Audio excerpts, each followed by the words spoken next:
Amazing grace, how sweet the sound that saved a wretch like me. I once was lost, but now am found. Was blind, but now I see. 'Twas grace that taught my heart to fear, believed.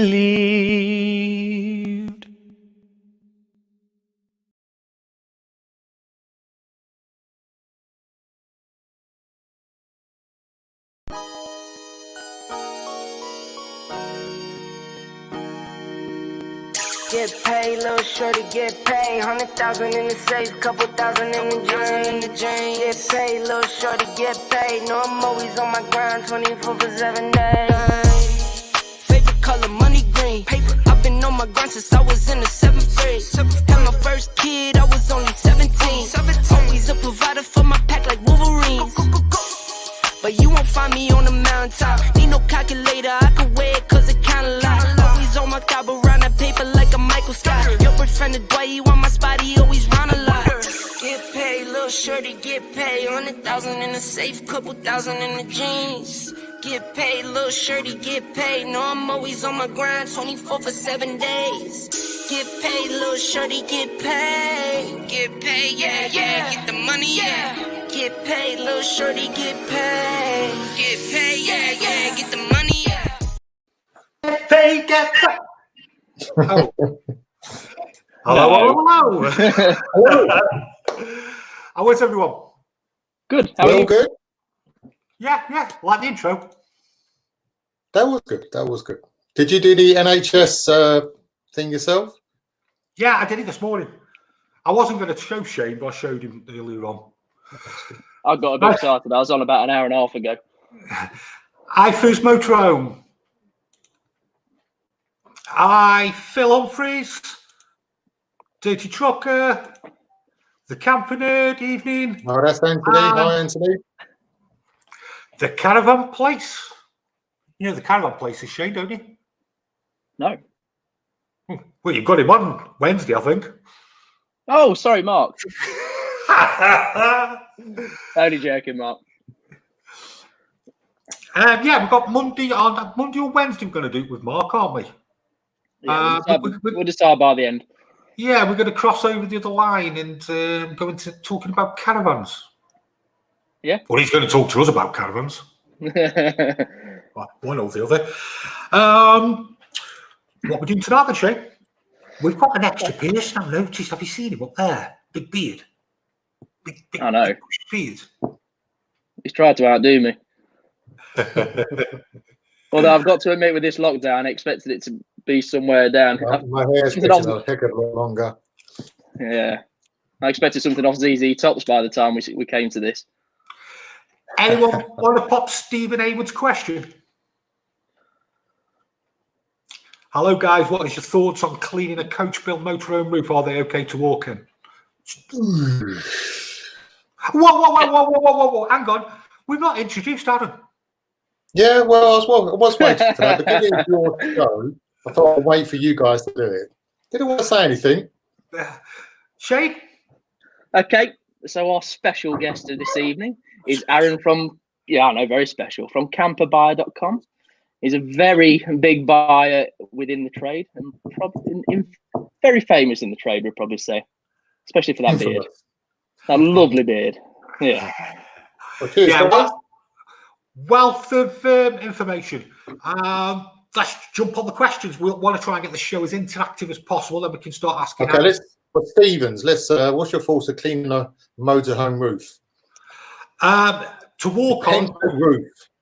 Go for gut feeling. I mean, personally, if you want to do that, then I would put a ladder straight across, so you're spreading the weight. But it does depend on if it's an older motorhome. If you've got something in the 90s, I'd advise against it. I really would advise against it. And also, you've got a health and safety issue. It's a long way to fall. It's a heck of a long way to fall. But if you are going to do it, put a ladder across, maybe a plank of wood on top of the ladder, so you will distribute the weight, so you're not isolated to one area. And obviously, if you're jet washing, you need to stay away from those edges and those seams and those awning rails, because jet wash is that will get into the awning rail. And it only takes a little nick, and in 6 months' time, you've got a heck of a dam. Spot on. Yeah, that's what I think. Personally, I wouldn't do it. I wouldn't do it. I think if you put a ladder against it, you can get a brush. You know, you'd be able to clean the roof. But like I say, it's a heck of a long way to fall. And don't overstretch. I don't overstretch. Went up that ladder. So what are we going to be talking about, guys, tonight? What actually do you do, Aaron? What do I do? We know what you do. Tell everybody else. Well, we are Campervans.com. So the name suggests we buy campervans. We also buy caravans as well. We're not like other dealers with a retail outlet. So we have smaller margins and we have bigger volume. So we buy quite a few. We probably 70 to 80 a month motorhomes and caravans. But like I say, we don't have a retail outlet, so it's purely on volume. And yeah, we've been doing it for a number of years, and yeah, it's been good. And we're coming up to interesting times that's going to challenge all of us. But how did you get into it, Aaron? Years and years ago, I used to do classic cars, which I've actually done full circle now. I've gone back to classic cars as well. And then I did a couple of the old T25s back in the day, and that got me into campervans. And you guys will remember my main stock was the old Talbots without the power steering, and all this Auto Quests and Merlins. Aaron, life was simple then. If it didn't work, you just hit it. It's old school. One of my favourite, to this day, one of my favourite motorhomes is an old Mercedes Auto Trail. You know, you've got that diesel engine that will get you to anywhere, old school mechanics. And to this day, that's one of my most favourite motorhomes. I always remember I sold a motorhome to a couple of fellas, and they took this 1992, 91 Auto Trail Mercedes, and they took it all the way to Everest. And they drove it all the way. All they did is change the oil, and it never missed a beat. Aaron, so Aaron, can I just deal with this comment here? Hi, guys. Yeah. Willie, get off YouTube and go to bed. Oh, is that your Sorry, mate. Yeah, but it's just like you say. Back in the day, things were much simpler then, and we still do the old ones. We still sell the old ones. We buy all types, and the one I don't miss is the old Citroen C15 with the drum brakes. Don't miss those. Don't miss those. You're so far before my time. Make it stop. Stop pretending shame. But yeah, that's what we do. So we're primarily a buyer, not so much not a dealership as people understand it. So we're buyers. We're buyers. We sell to the trade, and like I say, small margins, high volume. Yeah. And more importantly, Aaron, what's your drink tonight? My drink is a Sancerre. It's a rosé Sancerre. I thoroughly recommend it. Jason? Okay. I've gone for a Chardonnay. Only because it's 12%. What's this, Mark? How about balconies on a motorhome roof which fold up and click into place on plastic gates? Balconies? Balconies? I don't understand. We've just got like an extendable ladder type where it's like that, and it'll just go. Well, we've got lots and lots of questions coming in. William's just asked, "Oh, guys, are motorhomes going up or down after this pandemic?" Right. Okay. So we'll get to that. So William asked this question about what motorhome would be good for 2 big dogs, Aaron. It was on the show that we did. Yeah, that was one of his questions. Now I've done my research of what I would go for. I'll tell you what, I'm not sure what kind of budget. 25,000, around that sort of mark. So if he would have said less, there's a model of Adria that's it's got a garage. It's got an end bed, and there's a garage underneath the bed, quite a spacious garage, and you can access this with a door inside. Yeah. So that will be perfect. You can make up the bed under the garage. That's where the dogs can stay. But obviously you can't drive, whilst you've got the dogs. But for I know it's a model of Adria, but I'm not sure the exact model. Right, Things with dogs. Shane's been doing some homework, haven't you, Shane? Do you want the first one?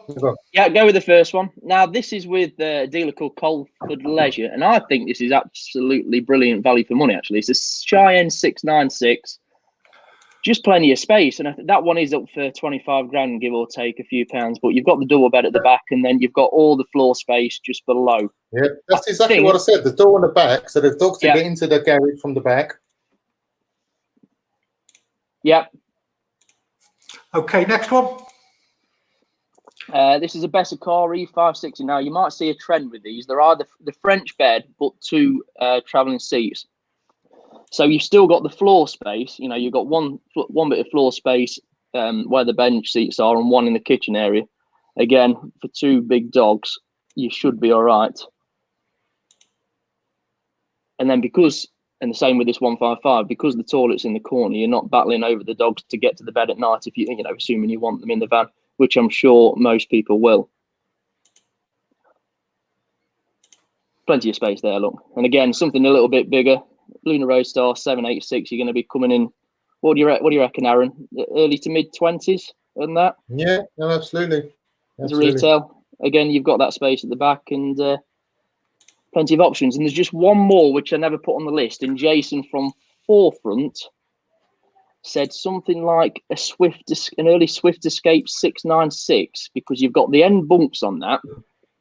You can lift up the bottom bunk, and the dogs can always curl up where the bottom bunk would be, which opens up to the garage. The only thing I would say with regards to dogs on a buying side is that lift up the carpets, lose the carpets, fold them up, put them in the loft. Just put temporary carpets down, because if your dog's got a very, very strong smell, it's very difficult to get that smell out. You can spend a whole week cleaning it, properly cleaning it, and Monday morning you open that door and you can still smell that dog. So it's, if you have got dogs, just clean on a regular basis and just fold up the carpets, just put temporary carpets down, because a strong smell of dogs is really difficult to get rid of. I mean, on a buying side, for me, I'd rather a motorhome have a really strong dog smell, because I could do something with damp. I can repair damp. But a strong smell, you're unzipping cushion, you're taking those to the dry cleaners, you're taking the curtains out, it's just there. It's very, very difficult, and it's difficult to mask as well, because you could put these perfume bombs, but then it's the opposite. It smells like a boudoir. So it's just, if you've got a dog, just get on top of the cleaning, lose the carpets, because most of these carpets are loose fitted. Fold them up, just buy some temporary carpets, plonk those down, because it makes a difference. Not everybody owns a dog, not everybody likes a dog, and it's exactly the same as smoke as well. It's exactly the same thing. It's if you smoke in your van and it's strong, then it's going to really, really, really devalue it.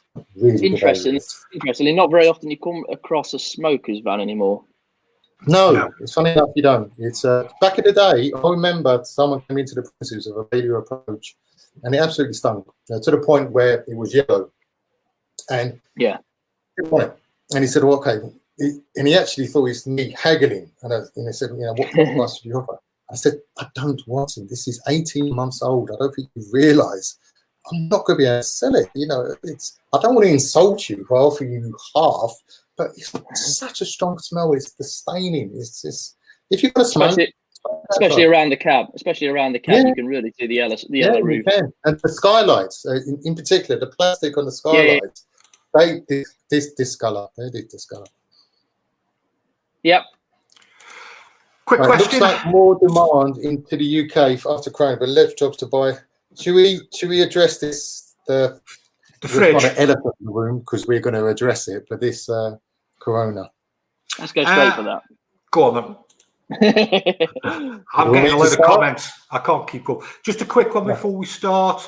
Joanne, you know your. What do you want? Do you want my good aspects of it or my bad aspects first? What should we do? Just fire into it. Just fire into it. I think there's tough times ahead. Without a question. You will see reports where,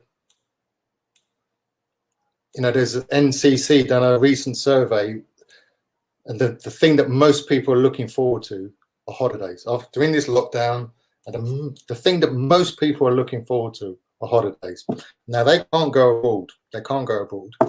So UK holidays. So it's great. This is going to be a boom for UK holidays with motorhomes and caravans. Unfortunately, it's not going to be. I don't think it's going to be as easy as that. I really don't.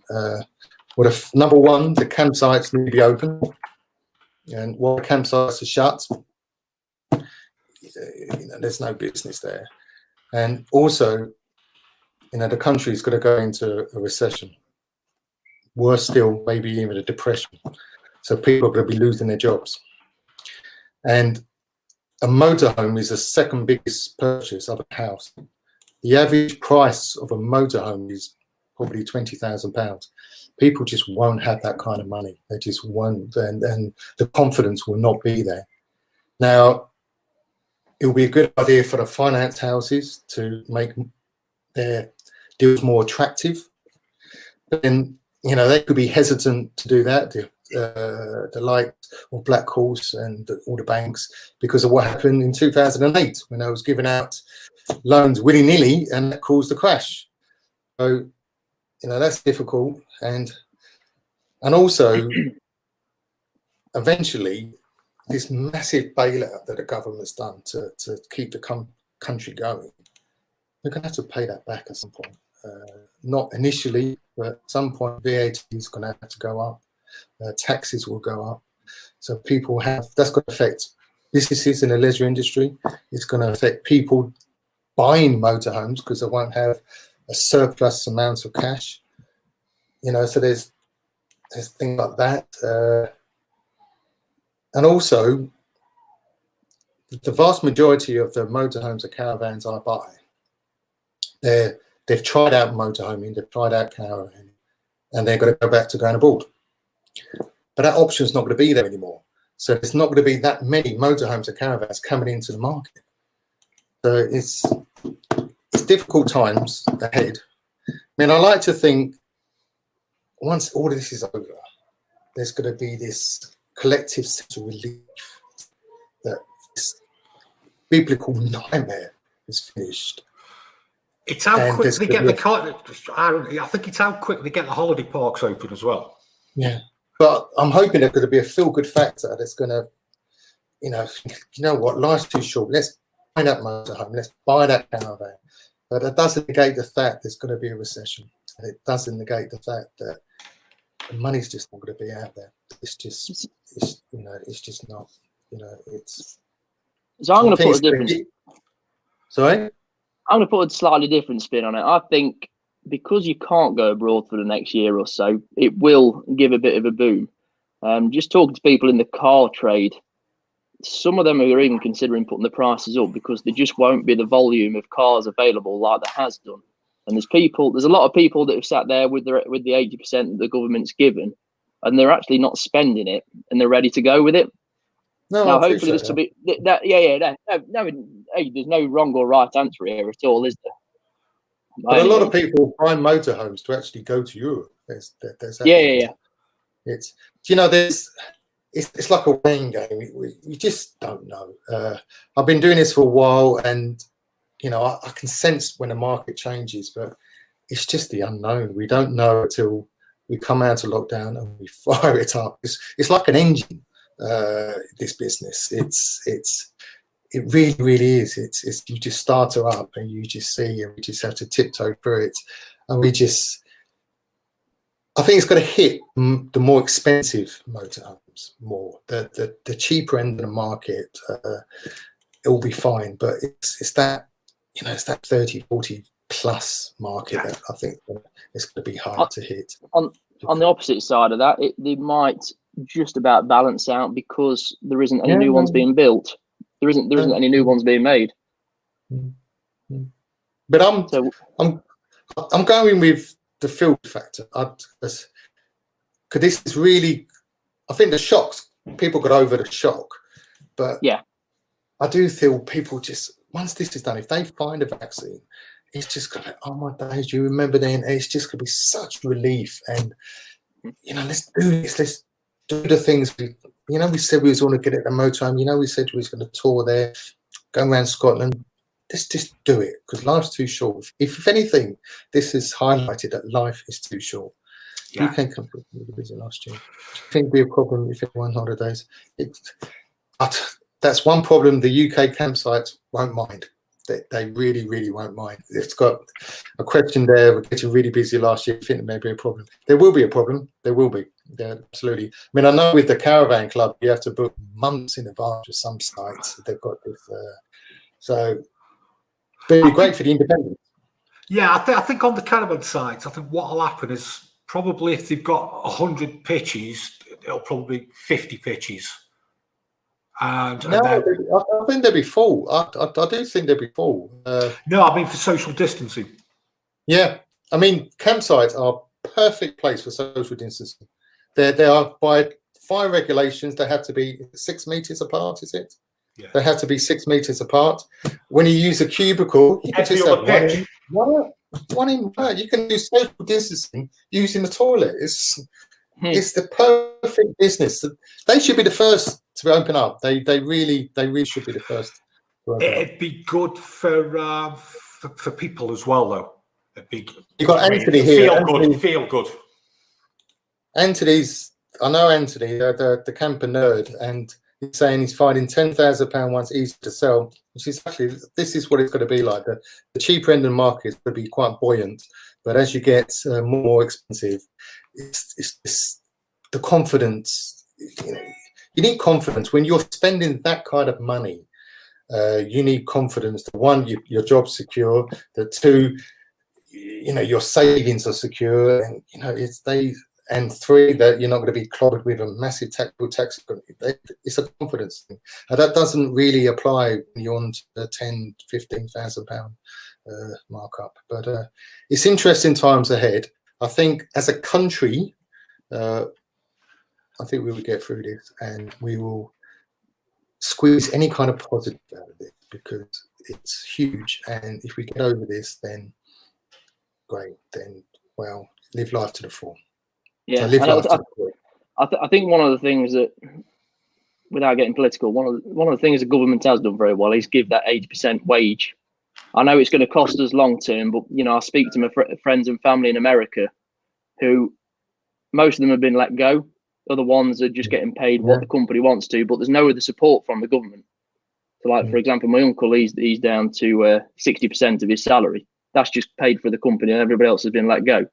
So that 80% is hopefully going to get everybody kickstarted. And the nice thing is, we should be coming out of this in the summer, because if we was going straight into January or February or something like that, it would be a bit more daunting. But at least the sun's going to be out, and hopefully it'll bring out those. And also, people are used to self-distancing. It's second nature now. When you queue up, you stand away from people. It's just, you're going to get a few idiots, but most people, 99% of people, are used to self-distancing. So that's the way forward until we find a vaccine. But that's true, because when you go to the supermarket now, it just feels normal. Yeah, it does.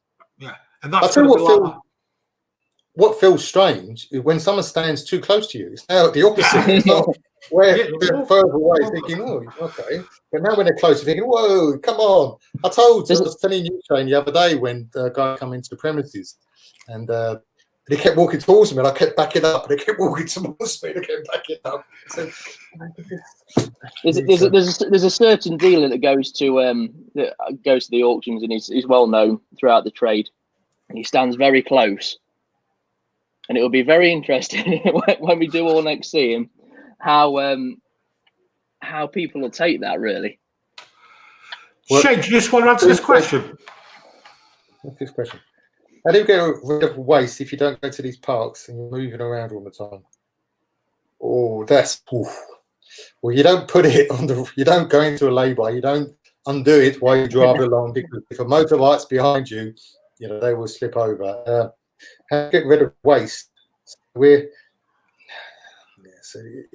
difficult, because if it's, you know, your waste could be washing up liquid. It could be stuff that's slippery, and you need to you need to find somewhere safe to put that. I'm sure. How would you get rid of waste if you don't have it? You need to find the right drain. Yeah, but then the drain could go straight into the river, couldn't it? So the best thing to do, if you whatever area you are, let's say you're in Oxford and you are wild camping, or you're living in your van and you find yourself in a new area, there's so many great Facebook groups, motorhome Facebook groups, that with local knowledge. So if you find yourself in Oxford and you've got a tank full of waste, just join these groups. There's ones with 60,000 plus members, and instantly there'll be people saying, look, if you take it there, that's a safe place. You can take it there, it's a safe place. And the thing I love about the motorhome community is a community. So there are people saying, come to my house, you can use my drone. Because it is a community. That's the one of the things I do love about this business. It's 99% of the people are really nice, and they really, really are. And so if you're struggling to find somewhere, you know, just post on a forum, and someone's got local knowledge. Go here, go there. I know it's difficult because the campsites are shut, because you can just pop into the campsite, and you know, the possibly if they're nice, they will let you use their waste system. But that's what I would. The other thing that a lot of people do, if they are wild camping, they'll do, say, 4 nights of wild camping, and on the 5th night they'll stop at a campsite, obviously when they're open again, and empty up, refresh, and then go to wherever they was. That's what a majority of people do. I remember when we were back in the day, retail outlets. These three young girls, they bought this motorhome, and it's going to tour Europe, and I just thought, what an adventure, you know, 18 years old, you know, you bought yourself a motorhome, you just want to drive toward whole of Europe. I mean, if I could live my life, that would be something. That would be something. Quick quiz. Quick quiz. We've got questions to go through. Now, hold on, it's illegal, it's simple. When confidence is low, people stop, pardon, save. That is true, but you've got a little thing there. That's it's called capital. You need to buy these motorhomes, especially on a volume. You need capital, and you can't. You know, that capital needs to be flowing all the time. So if you've tied it all up in capital, one, you've got to run out of space, and two, you're not going to be able to buy anything else, and your business stops. It's as simple as that. So in an ideal world, you'd have a money tree that you just shake, but this is not an ideal world. Right, shall we do a quick, Aaron, let's do a quick quiz. Let's put everyone to the test. Does anybody know the make and model of this motorhome? It looks like a Swift. Well, hold on, I can't see all of it. Let everybody else have a go. Yeah. Another clue? Hey. Jessica. Ooh. Are you going to tell me if I'm right? AJ was wrong. It's not a Sundance. That was going to be my next guess, to be fair. I think it may be a Swift. It is a Swift.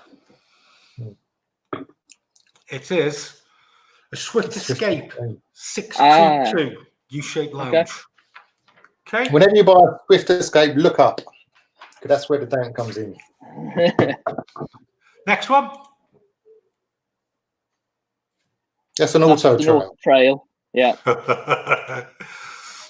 What model?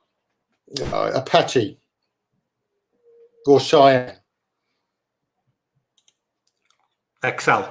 XL. Okay. And last one. Bailey. It's an Aldi.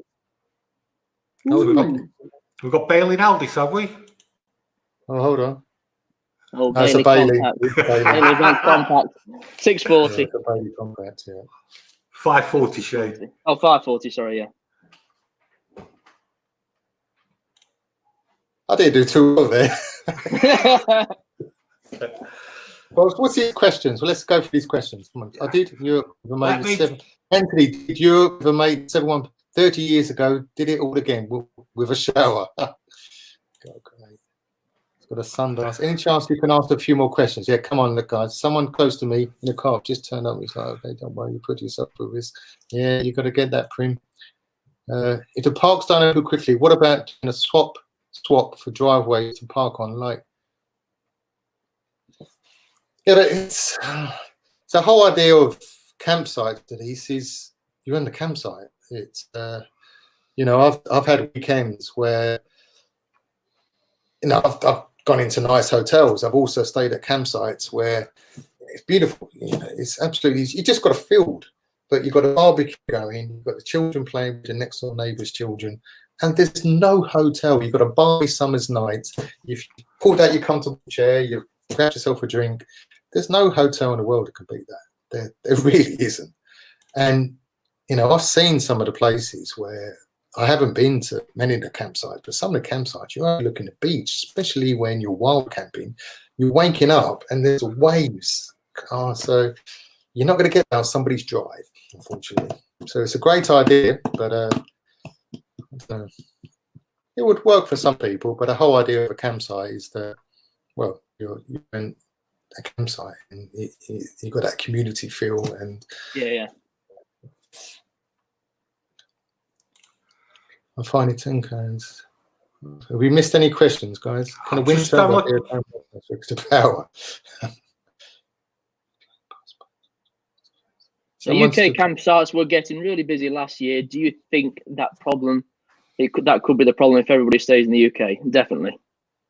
Yeah, it's got to be massive. But like I said before, it's going to be great for the independents. Yeah, I mean, just going back to what you said about the Caravan Club earlier. I mean, they were the first ones, I think, to cancel all bookings until the 1st of July, or you couldn't start booking again from them. Somebody else said earlier that they'd already put the prices up. Not the Caravan Club necessarily, but other campsites have for later on in the year. The thing is, with this coronavirus, there's winners and losers. There's companies that have come out really well, and there's companies that have come out really badly. And people won't forget. People won't forget. So it's all how you've run your business, Aaron. It is. What's the worst motorhome? What's the worst motorhome released to the UK market? Max Zone. Yeah, we're going years ago, big old tag axle. But what's the worst?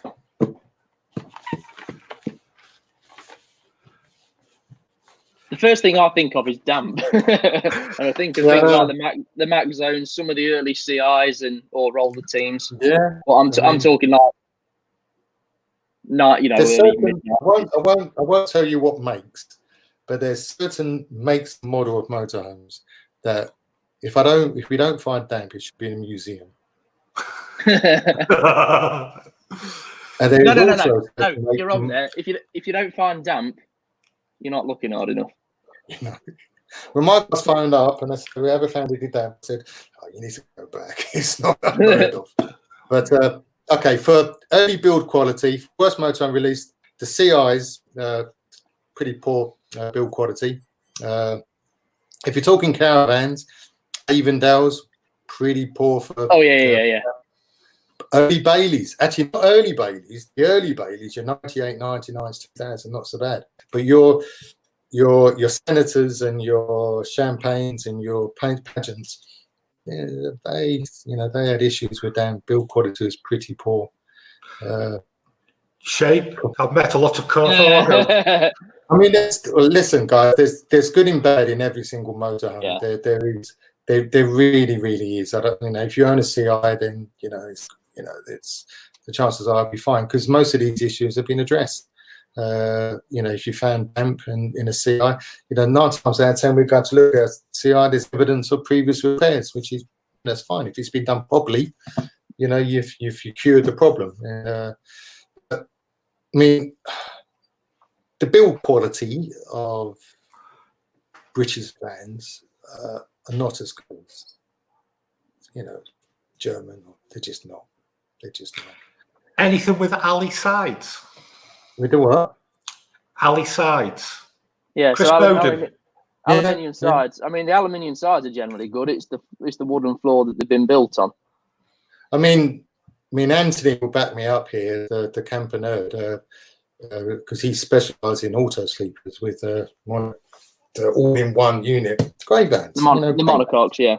Yeah, so especially the older ones.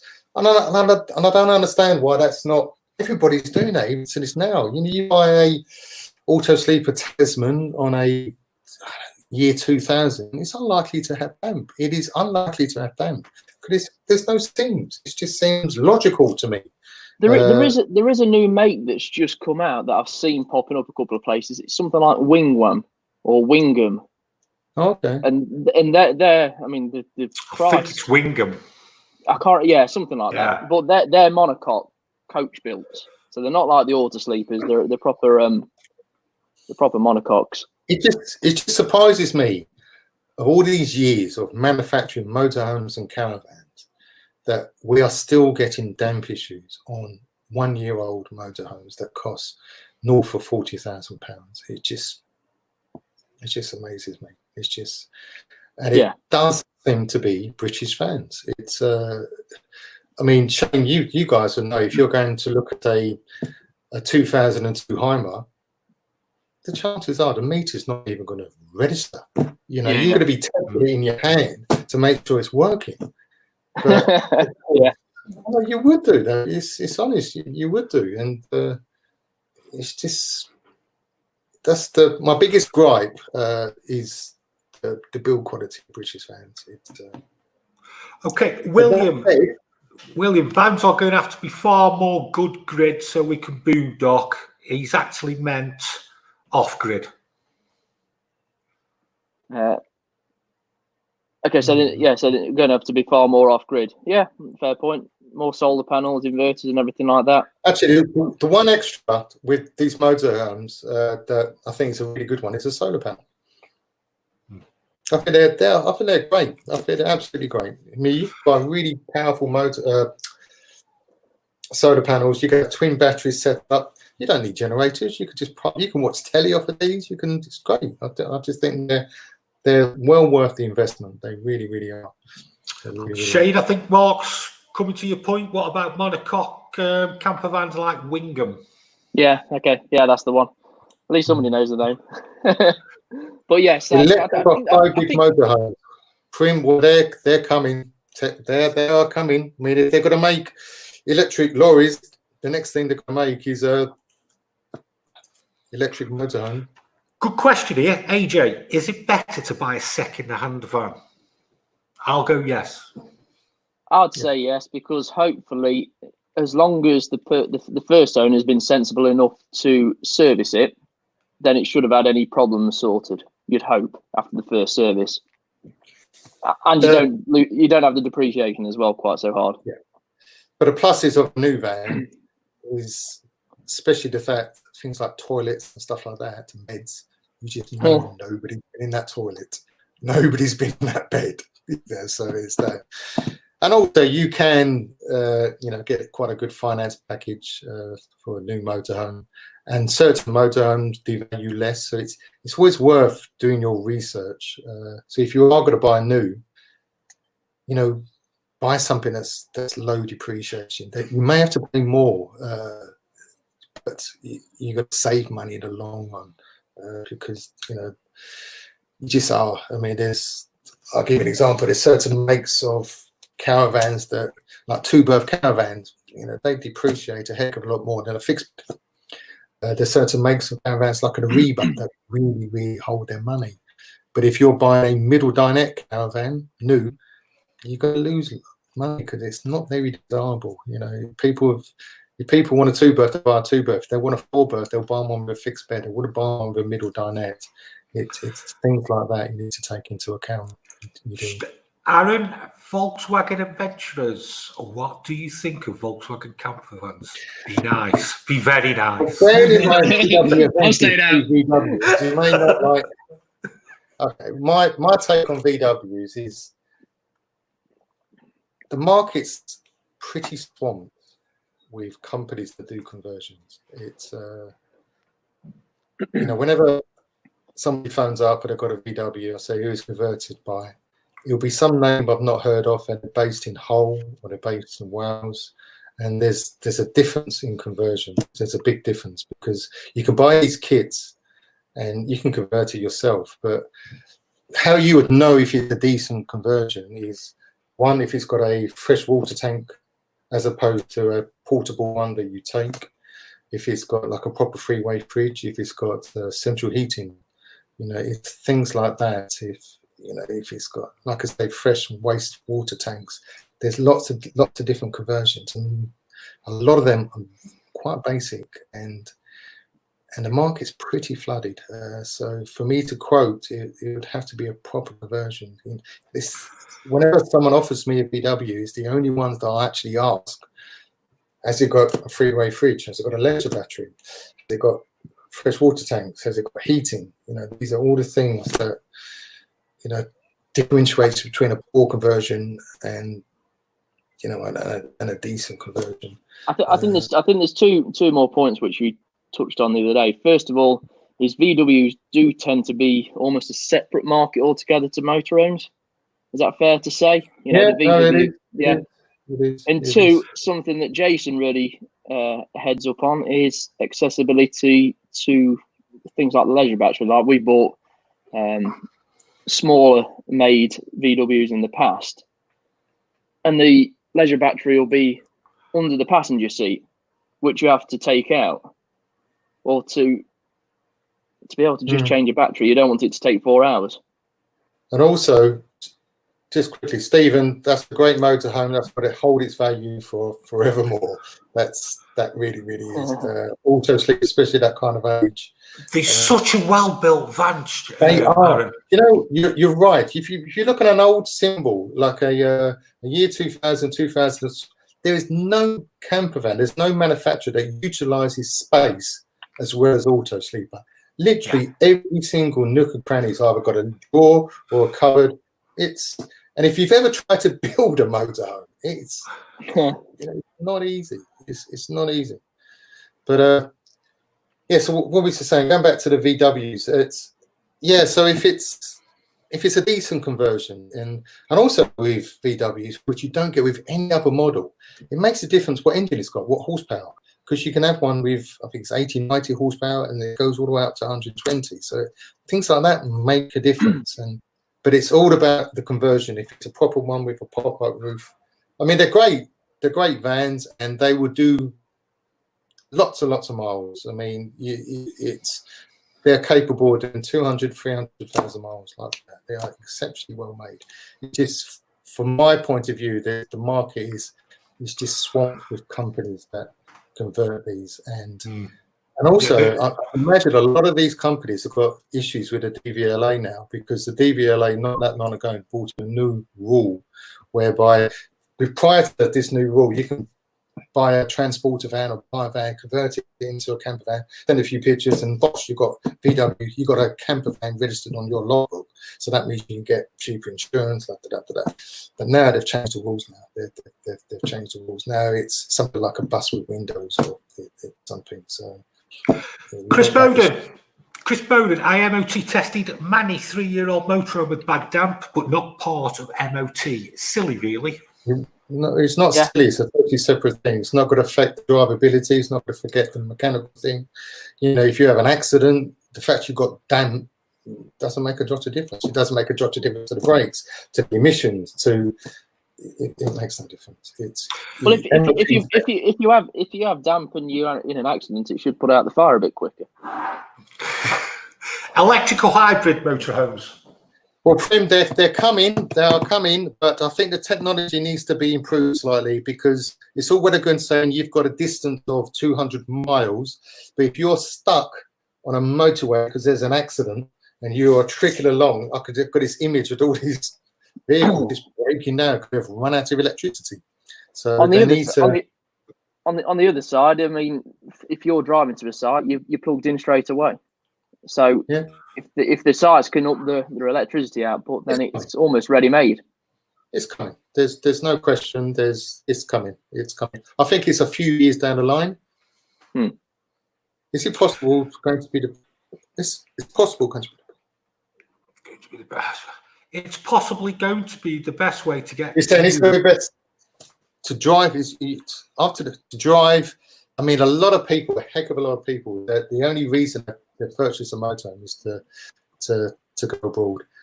In Europe, they cater for motorhomes better than us in the UK. Yes. You've got every single town or village will have a car park just a mile or so out that caters for motorhomes. Proper motorhome spaces, and it's cheap, and it's so they've embraced the motorhome. It's but in the UK, you just don't have that. You just don't have that. So when I think the earnings opportunity people will get to go to Europe, they'll be over there, because that's what they've got a motorhome for. That's what they bought it for. And again, it's a safe way to do it. Yeah, Mark. If looking to buy your first motorhome under 20k, would you recommend buying from a dealer or private? I don't think it makes a difference as long as you do those checks right, especially damp checks. Shane, thanks. Yeah. I'll tell you what the difference is. The difference is 2 years. 2 years newer. If you buy from a dealer, from privately, you're going to get something probably about 2 years newer than if you do from a dealer. So if you've got the same shape, so that 20,000 will put you onto the new shape from 2007 onwards. So that will be the difference of buying privately, probably in 07 and 08.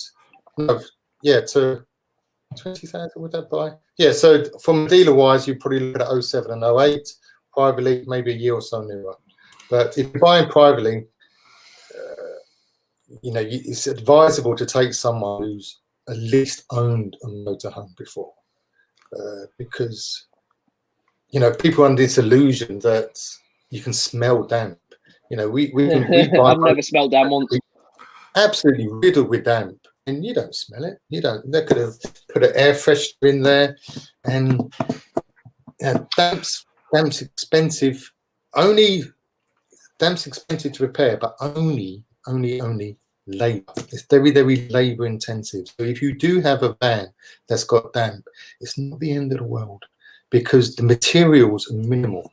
So if you can just get a carpenter or someone like that, you don't have to go to a specialist damp repair. We do damp repairs ourselves. We know what's involved. You don't have to go to a specialist damp repair. A carpenter would be more than capable.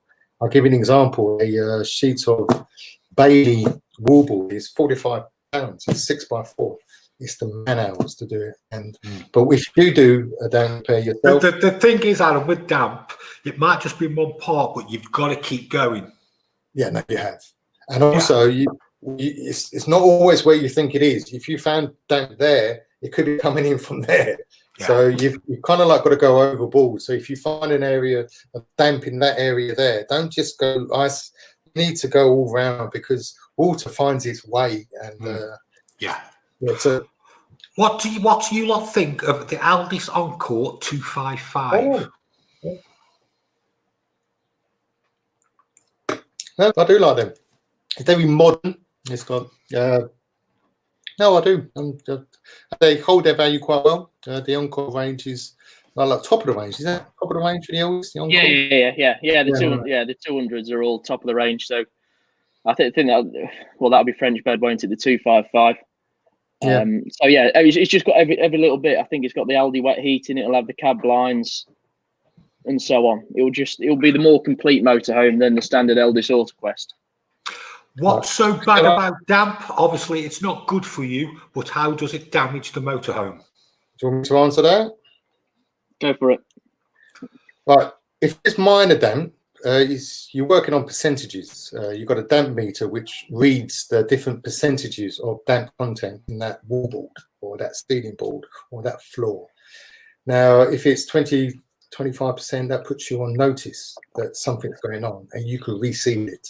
Even up to 30, 35, 40, if it's not visible, you can reseal it and it will gradually come down. It takes a while to come down. If it goes above that, then it starts to affect the wallboard. It starts to go pitting, and all the drying out in the world, it's just going to turn into dry rot.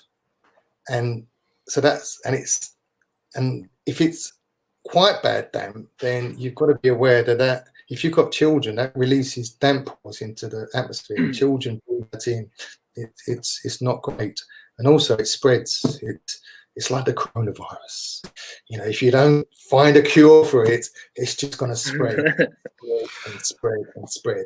And the best way to describe the walls, obviously you've got the aluminium on the outside, but most of the walls on most motorhomes are made of wood.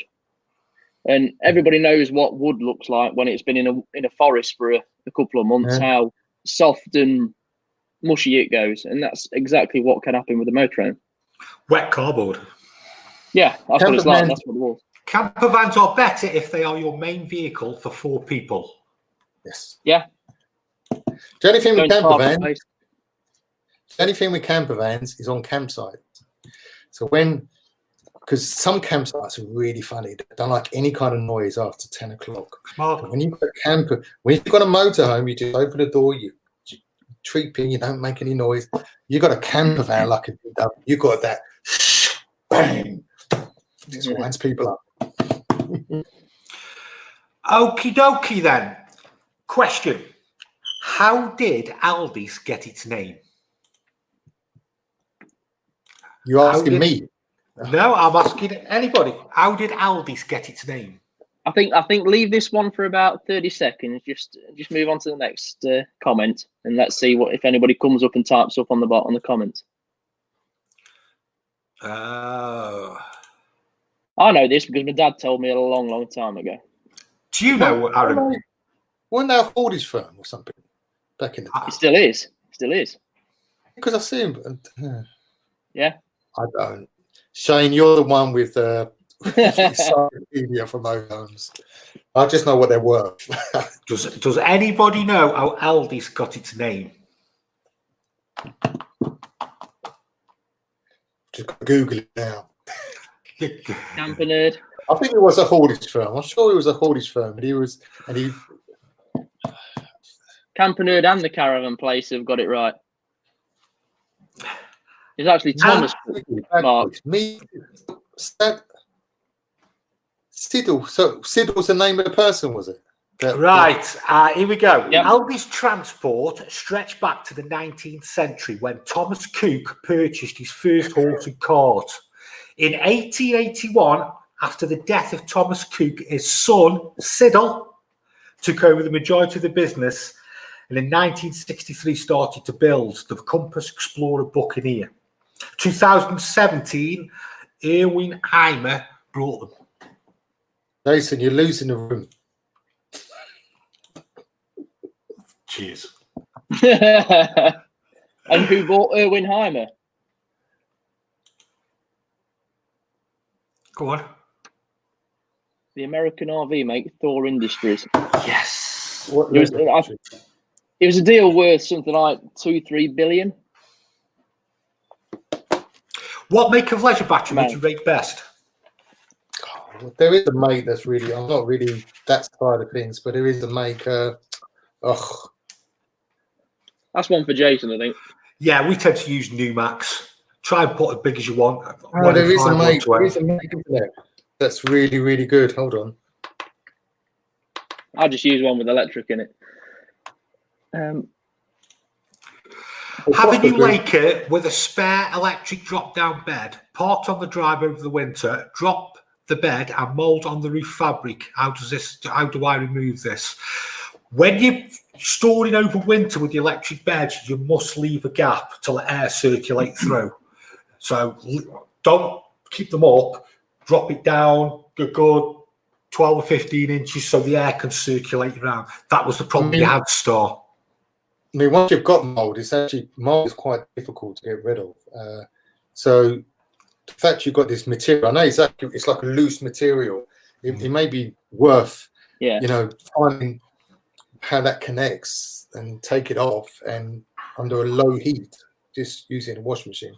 We have upholstery sometimes, it's filthy dirty, and all the sprays and the best sprays in the world does it. But if you can undip it and just put it in the washing machine under a low heat, so if you can, mold is difficult. Mold is difficult. I tell you what's quite good, elbow grease. It's called elbow grease in a spray. Yeah, that is good. That is, and also the Halfords, not Halfords.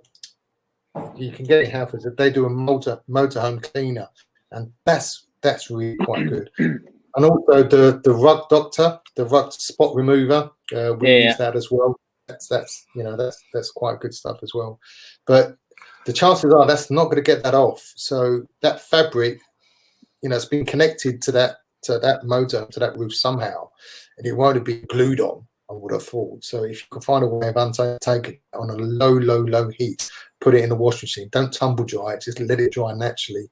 And like Jason says, just drop the bed. It needs to air. It's when anything is trapped, it traps moisture. This is why I'm not a big fan of caravan covers and motorhome covers, because I know they're breathable, but they trap in moisture. And that's how you get mold, and that's how. I mean, we've collected from campsites, from storage yards, and they're on concrete.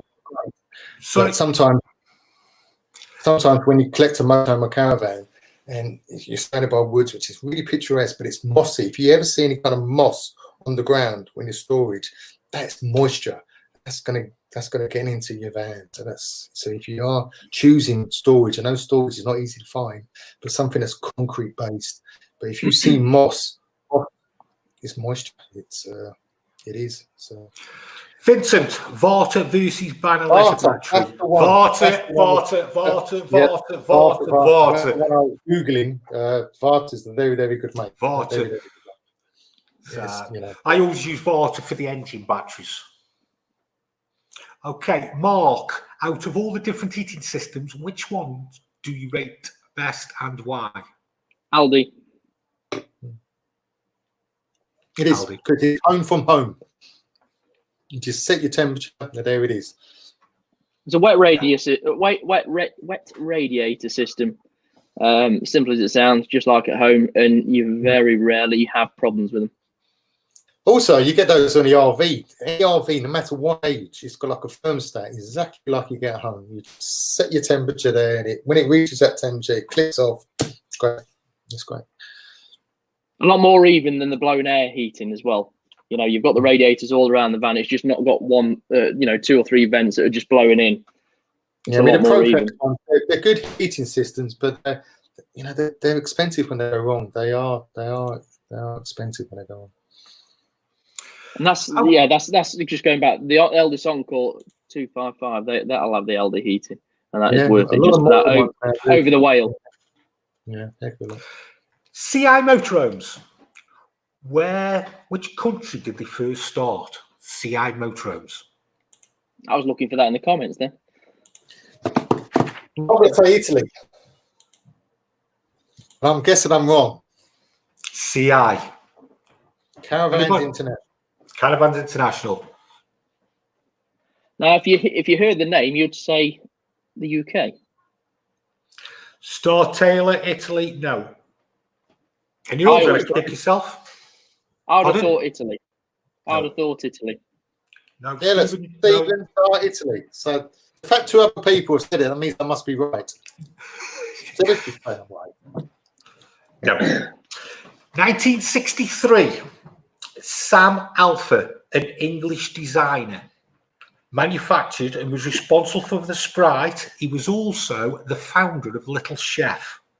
He founded Caravans International, and in 1982, he went into liquidation. Colesall brought the rights, and then Trigano Group brought CI. It was a British company originally. I never have known that. Sam Alpha. Italy. Nobody's got it. Trigano Group. Have you seen how many companies they own? Yeah. A lot. They're like Auto Sleeper, Auto Trail, Benamor, Marcus, Roller 2. They bought a lot. Surprised they didn't buy Luna. Would you have brought Luna? That's a no. If you could, would you brought Luna? Luna is no better or worse than anybody else. They're just maybe it was bad management. I don't know, but they're no better. They're no worse than anybody else. I rate them equal to an Eldest, and but. Mark, what about Campervan pop-up canvas roof cleaning? Again, I would do the spot remover, but there's probably other products out there specific for that. It's exactly the same as a tent. It's exactly the same material as a tent. So once you clean it, you've got that spray that protects it, doesn't it? That seals it. So once you've cleaned it, but you got what we would use is when you're washing up, you've got the Brio pad and the sponge, and just go on that one side and then the sponge on the other side. But once you clean it, spray that stuff on and it will seal it. Yeah, and another thing there, Ryan, is once you've cleaned it, obviously you've got it wet, don't put it back into place again. It's exactly the same as a tent. Wait for it to dry. If you do leave it and it gets really dirty, then that will start to crack. That's when you get the splits. So you need to do. Jamie, hi. Is it legal to carry a scooter on the back of a motorhome? It is, but it's all to do with the weight. What's your permissible weight for that motorhome? That really is, because I see a lot of people they put a scooter and they put it in the garage, because some of these garages are really, really big, and they'll put a little ramp and they'll put this scooter up. A lot of these rear garages limited to 150 kilograms, or so you've got to do. If that's your plan, then you need to contact the manufacturer to say what is the limit for that garage, because if you've got a big bike in there and you've got a limit of 150 kilograms for that garage, you're asking for trouble there. You really, really are. Just want to say hello to John Buxton, available today. Good evening, John. Dirty Trucker, you think the price will drop on second-hand motorhomes after the COVID? Without question. Depends what age. It depends what age. If you're looking something modern, £20,000 plus, yes. I think the opposite still. I just think that they'll hold the value because there's no new coming through. We are going to be in a depression. People are not going to have money. The confidence is going to be low. I think there'll be a bit of a lag in that, and I think that the people. It's going to be an artificial lag while Europe is shut. But the moment Europe opens and people start going abroad again, you're still in a recession, and you got to think a motorhome is a massive investment. The second biggest other than a house. Average price for a motorhome £20,000. What's your personal favourite layout for a motorhome? I love a full width bathroom. Great show, guys. Favourite layout? Shane's got to disagree with me here. Go on. I like a U-shaped lounge at the rear. Oh no! Why? I'll tell you why. Because when you want a fixed bed, yes. Yeah, I love the twin beds. You got a fixed bed. You've got a fixed bed. What you got? You got the bathrooms next door. You got one window. That's it. And in your dinette, you've got one window opposite. You got a U-shaped lounge. It's panoramic. You're on a campsite. You're sitting in this U-shaped lounge. You've got your dinner's there. You've got a window behind you. You've got a window to the side of you. You've got a window to this side. You've got a skylight. You are panoramic. You are looking. You're looking at someone trying to put a tent up. Yes, I do. And all you've got to do is the middle slat. You pull that forward. Cushions go down there. You can have a topper on front. Voila. See, But when you've got that U-shaped lounge with all the windows around, the dog jumps on the bed, and you've got everybody looking through the window at you from 6 meters away. You've got blinds. Well, what's the point in having the windows around then? My favourite motorhome. Go on. My favourite motorhome is when we saw in the NEC show in February. Was Cargo liner for two. Yeah, that had a U-shaped lounge, Shane. It was beautiful. I'm not sure exact model. It's got a U-shaped lounge in the rear, and it's got an electric drop-down bed in the front. So you've got the best of both worlds. That was 70,000-80,000 pounds, but if money was no object. It was started from about 122. It was the Cargo liner. Okay. Cargo liner for 2Y53. We actually did a review on it, didn't we? There, because we were just bowled over by its shape. It's beautiful. The layout was just. If you had £20,000, what would be your ideal motorhome if you had 20,000? Oh, give me a couple of minutes on that. Four berth Swift. Four-berth Swift. Layout. What kind of layout? What kind of? Mine would be a Mercedes Daytona. No, not Daytona. Dakota. Dakota. Mercedes Dakota. What year though? Nice big head, middle dinette on a Mercedes chassis. We are seeing pent-up demand now available today, said. Yeah. John, he's in the motorhome industry, and he gets to talk to a lot of people. We've seen it in our traffic in the last couple of weeks. I mean, we've been taking deposits on motorhomes, and they haven't even seen them. The last one we took was 47 grand. Yeah. Well, I'm hoping I'm wrong. But I hope it will override any. At the end of the day, Aaron, you've planned for the worst and hope for the best. Yeah. Staycation is the buzzword. You don't know until we all go back to work. You just don't know. You just don't know. But the first thing, the campsites need to be open. Vincent, it's funny that if I had £20,000 budget, I would have a Euromobile Integra. It's a big van. It's a big tag axle van. And they drive big, but what a lovely van. And very, very rarely have damp. So, no, I do. In answer to your question, I do. And if you look up a Euromobile Integra, it's a big van, huge, 4.5, 5 tons. But that's a lovely and you know what, Aaron, somebody else asked me the same question for going across Europe the other day. 20 grand budget, what can you get for that sort of money? And the first thing I pointed him to was a Euromobile Integra, because it's a relatively cheap van. You can pick up 2003s, 4s, 5s for that sort of price range. The only thing I would say about those, they drive big. What I mean by that, they drive like an American RV. They just drive big.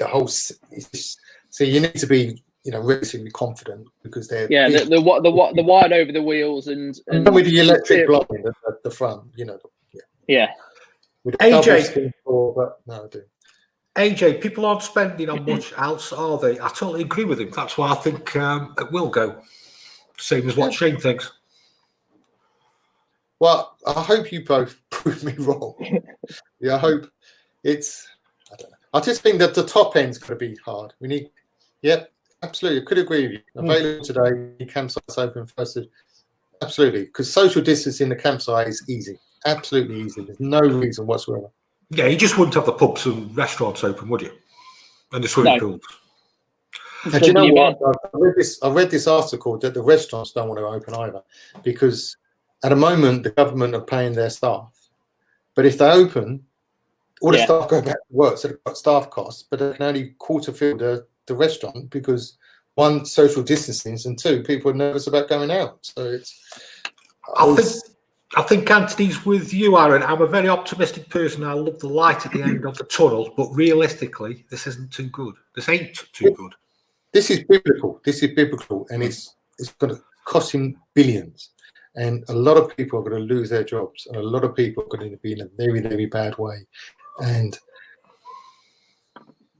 you know, that's what we sell is non-essential. It's not. It's a lot of money. Even old Talbots go for £5,000-6,000. So it's a heck of a lot of money.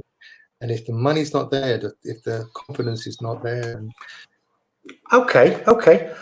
What's the most expensive motorhome? And would you be buying this one?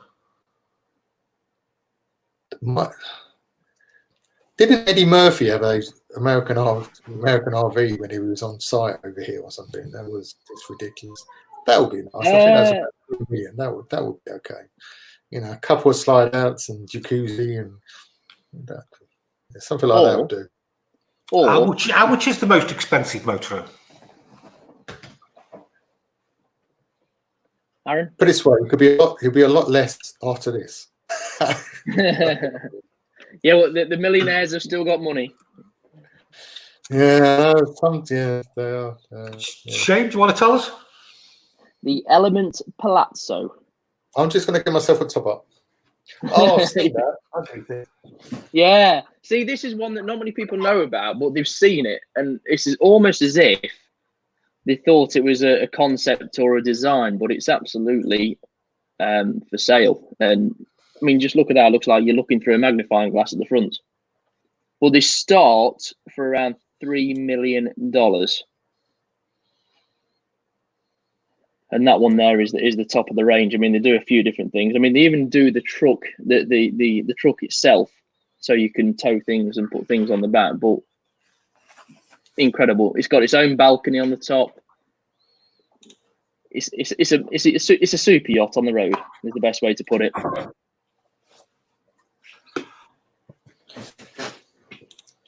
Top. How do you compare a twin wheel to a tag axle? Well, twin wheel is a caravan, a tag axle is a motor. No, tag axle motorhome, tag rear axle. So like your Euromobile tag axle. Well, one of them tags the wheels side by side, and the twin there. How do I compare one? I'd probably say, I mean, with a tag axle, you've got a lot more space inside because it's probably going to be, getting for 25, 30 foot as a European or English one. You just got that a lot more space. You're probably going to have a bigger garage and everything like that. Twin axle, you'll have a massive payload, but it will be over the 3.5 tons. Yeah, definitely.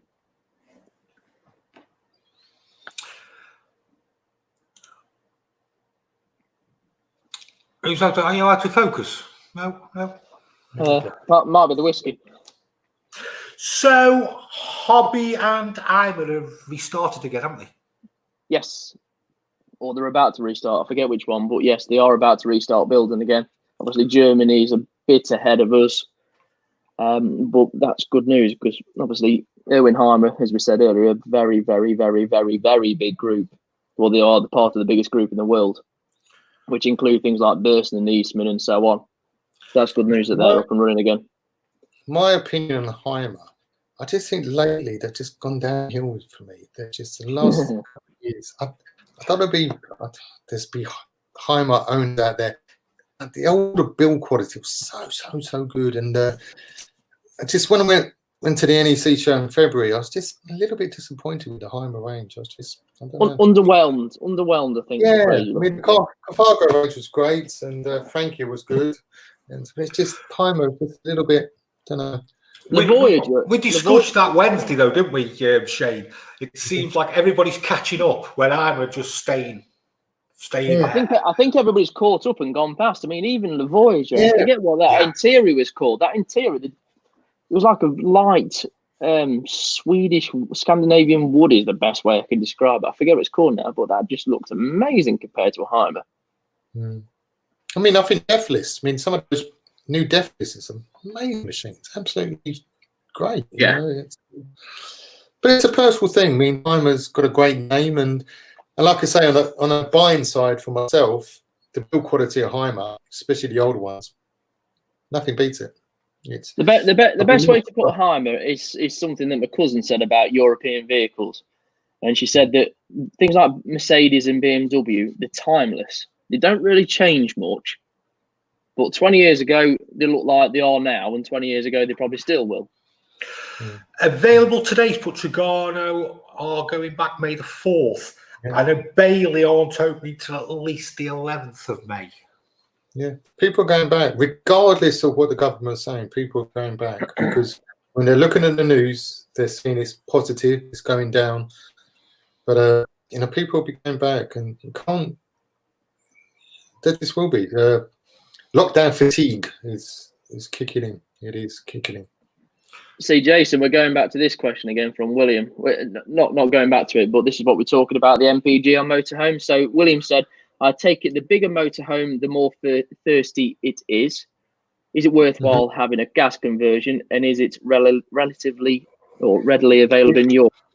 It is in Europe, and I think last week, one of the big garages stopped selling it. I think it was Shell.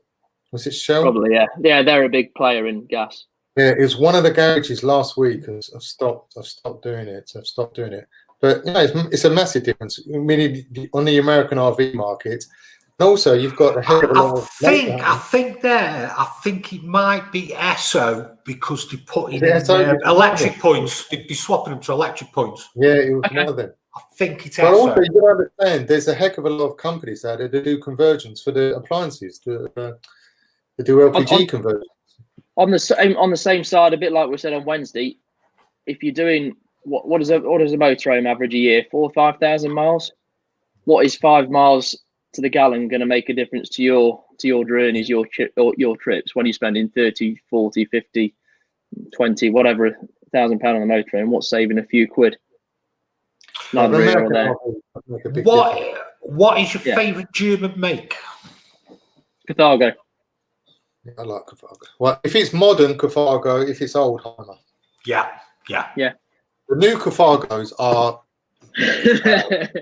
I've sold lots and lots of motorhomes, and they don't stir the emotions so much. But the moment I walked into that, I thought, "Wow, absolutely." See, I don't know about you. I think it's got everybody. Yeah. I don't know about you, Aaron, but I've not really been too sure of them until this last few months. And I've sort of almost stayed away from them a little bit because I'm not brave enough to spend 80, 90, 100 grand on something. But all of a sudden, I'm appreciating the product. And, I've also spoke to a couple of dealers. One is Go European and the other one's Go European. And they both said they just, out of all the manufacturers they do, Carthago, they just don't tend to see again because the build quality is just brilliant. Yeah. Mark, I've noticed some manufacturers are now building motorhomes the same width as panel vans. Will we see more of these? The Bailey do the advance, and obviously they do the higher spec as them, which aren't far off the same width. But still, in terms of Bailey, the wider ones are still the buyer, are still the one that you want, the autographs. I'll tell you what's made a massive difference to the size of motorhomes is this invention of the electric drop-down bed. Yes, yeah. That made a massive difference because there's so many motorhomes, new motorhomes on the market now, where you've got a complete end washroom and you've got a dinette, and then above that it's an electric bed. So you're going to see more and more of those come on the market. You're going to get more and more, and they're great. They're great. You put a key, it comes down. It's great. Yeah, and just going back to that, interestingly, one that me and Jason saw at the show was that Swift have brought back the overcab beds in the Edge range. Edge 1 to Edge, yeah. There's so many different layouts. So there's and that was the height. When we looked at the Edge, Aaron, to me, both of us said it screamed out high market. Which one's that? The Swift Edges with the overcab beds. Remember? Yeah. I remember them. Yeah, and then they do the black edition, which is an extra $995, and that makes it. The black edition Swifts that they do generally on the Contigas and stuff like that. It just makes it look that. It doesn't look like a 40 grand motorhome. Let's put it like that. There's Jason. Oh, Jason. Yeah. So Jason. I remember that. I've still got a picture of us two with our funny faces. No, when we went was it the October show with him? Did he fall in love with a tent? No, it was. He It was did a. It was a tent, Aaron. Trek. Was it a Trek? Come on, Jason. Was it a Trek? It wasn't. It was expensive, but it was nice. Jason will comment in a minute, but yeah, Jason's. We got Jason on a week. What day is it today? It's Friday today. I've lost track of days. We got Jason on a week today. He's from Forefront, and am I fair to say, Aaron, that it's probably the biggest used dealership in the country? Can you think of a dealership with more used vehicles? They do. Yeah, they do. Yeah, they're good guys down there, and yeah, they do buy a lot, and actually they're quite a good test of the market. So if they're not at the monthly BCA auction, you know things are bad. Well, I know when I spoke to Gary, the market. Yeah, I know when I spoke to Gary the other day, I think he said he'd done a dozen during lockdown, took deposits for remotely from home, which is great news. Hopefully it means everybody else is as well. Prim, I'm with you there. I am. Yes, the fatigue has set in with me in a huge way, and bring on the end of the lockdown. It's McLuhan. Drop down McLuhan. Did they do a drop down? Yes, they've just started Marquis had just started importing them. But yes, they definitely do drop down beds. McLuhan's, the ones that I deal with, they're similar type to a CI and a Royal Team. It's the build quality is not great. They're quite basic. They won't have dual heating. They won't have a full oven and things like that. But yeah, but then the new McLuhan, they're a relative. They're in the same price bracket as. I'm just trying to think. They're that 50 grand bracket new, but they've got some actually quite Fusion. That's the range. McLuhan Fusion, imported by Marquis, and they're not a bad value van for the money. What? We've got Jason, was that yes because you sneaked off and went and brought that tent? Yeah, he said below pop-up tent with off-road tyres. Exactly, McLuhan's value. Maybe a bit one-sided. The same with a CI and a roller team. If you've got a 2000, yeah, but exactly. If you've got a 2008 CI and you compare that to an auto cruise or an auto sleeper, it's going to be £5,000 cheaper. It's going to be £5,000 cheaper. That's exactly the same. It does the same. You'll have a bed, you'll have a cooker. It does exactly the same. The auto sleepers and auto cruises, they're a little bit more refined and they do hold their value. But you can pick up these McLuhans and things like that, CIs, you can pick them up, quite cheap. And at the end of the day, they have a purpose. So that purpose is you take you to a campsite, you have a bed, you put up the awning, you've got a barbecue going. They serve a purpose. So whatever fits your budget. Some people like. There's always a debate with tyres, C commercial or CP camper tyre. Shane's favourite Carthago come out of the factory with C commercial tyres. It's all about the walls. It's all about the strength of the walls. And a Campervan tyre, you're going to be paying 30-40% more, but it's got stronger. The walls of it are stronger. And what makes it different is because a lot of these motorhomes are in storage and they're not used, so they're affected by the sun. So they crack, they perish. Hardly ever you would ever see a motorhome with a worn tyre. It's always the walls. The walls get perished. Just like a use. I think they've generally got a life of around 7 years, haven't they? Yeah, they have. Which company sells the most tyres? Michelin. No. Aaron? No idea. Let's leave this to fester with the comments. Okay. Yeah. Now it's always called it to pop up. We haven't answered these questions whether commercial tyres are better or campervan tyres. Me personally, it's all to do with how they're rated on the. The commercial tyres got the right weight for that. I'm not sure. I'm not technical like that, but it's got to have the correct weighting for that motorhome. And if you use it on a regular basis, to me, a commercial tyre will be absolutely fine. But if it's left standing for a long period of time, then a campervan tyre. It's because it will last longer. The walls will take longer to perish. They're stronger. They're built stronger. But you know, as long as you've got the correct weight. If you look, there's numbers that tells you the size, and it also tells you the weight rating. You've got to make sure that that's suitable for your motorhome, and it will be fine if you use it on a regular basis. And also, you can buy these tyre socks. So relatively cheap. What to do when you're in storage, you put the stock in, and that just protects it from the elements, and that's the only thing that happens to motorhome tyres, is the walls perish. And believe it or not, it's not an MOT failure. It's an advisory. There's a myth. There's also a date on the tyres as well. Yes, but even then, that is not an MOT issue. It's the walls have perished, you know, slightly perished. You get an advisory. It's not a failure. It's only a failure when the metal is showing.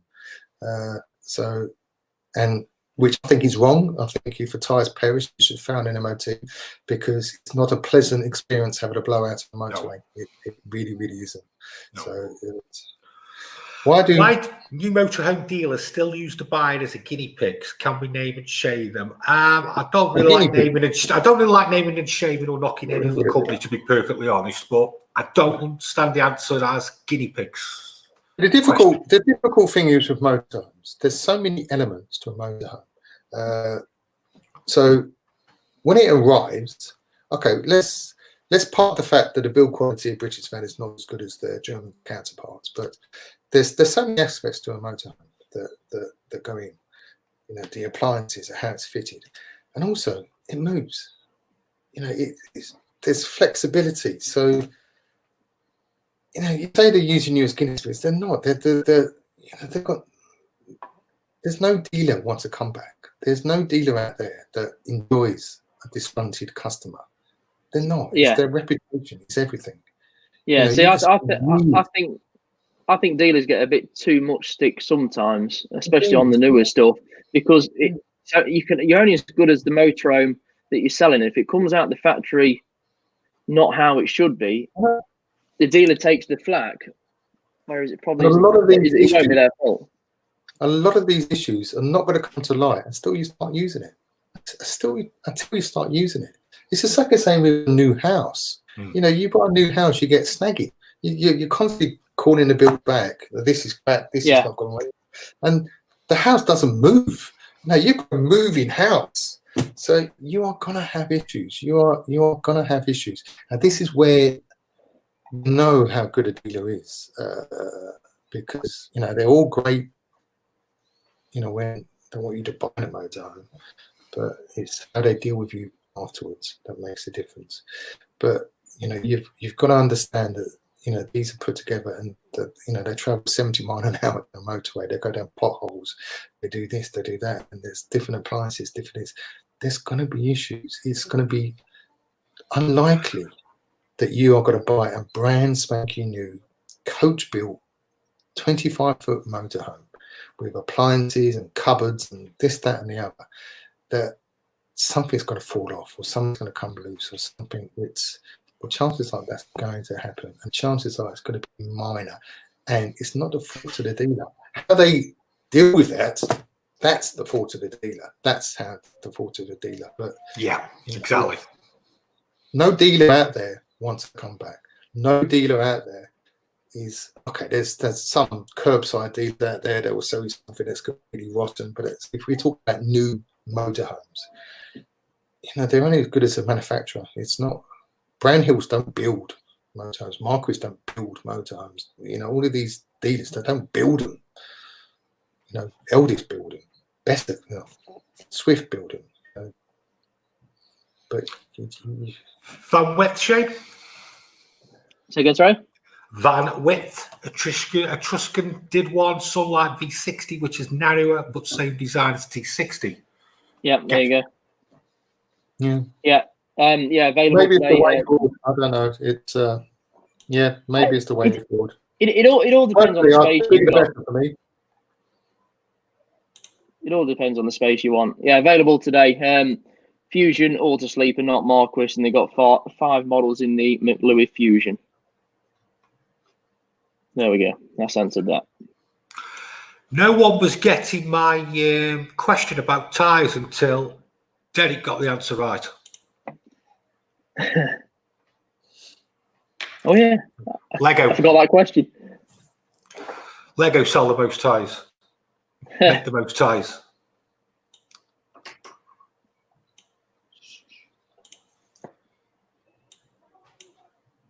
So, what next for China? Are we talking about the coronavirus? I'm assuming so. Oh, I'm not going to answer that. Nice choice.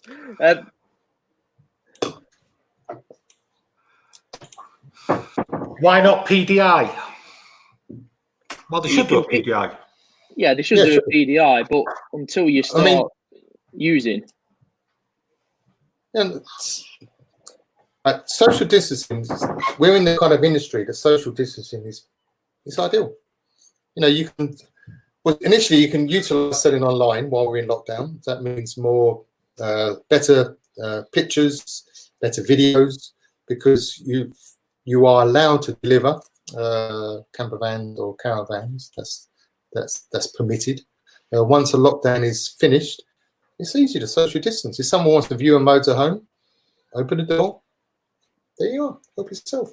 Most people would like that because they're under no pressure. They can look in their own time. There's not a salesman there saying, "Oh, do you like this? Do you like that?"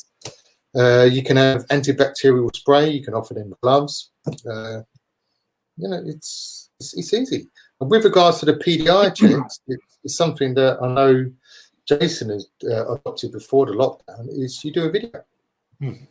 You could do a video. You can put it on a data stick, on a USB stick, or you can email it to them and say, "Look, this is how things work." So we're lucky in this industry that social distancing is easy. It is easy. So once a lockdown is finished, there's no reason why all these dealers can open and they can sell. Stephen, what do you think about Fiat's 2-year and 20k service intervals? They've changed the engines, haven't they, Shane? They have for the 2020 range. Yeah. Everything's gone up 10 brake horsepower. They've gone on to the 60/2 temp, which changes things. They've got a new automatic gearbox as well. So we'll have them filtering through soon. Fit on the manufacturers, if they feel 20,000 miles and 2 years is fine, then they must be fine. If they weren't, they'd be having warranty issues left, right, and centre. I would have thought. It sounds a long time for me, 20,000 miles, but engines are different now. They're not like every 6,000 miles back in the day. Then they're not like that anymore. So, how do you verify that the motorhome is clean? In what way? HPI way or? I think just look at his next question. I think you need to think about a big dealer. What about duty of care for staff? I think if you use the right protection, you can do it properly. I mean, just because I think it's a bit like the car market. It's going very much towards a click and collect. It's no different from any other store, but you're probably less customer facing.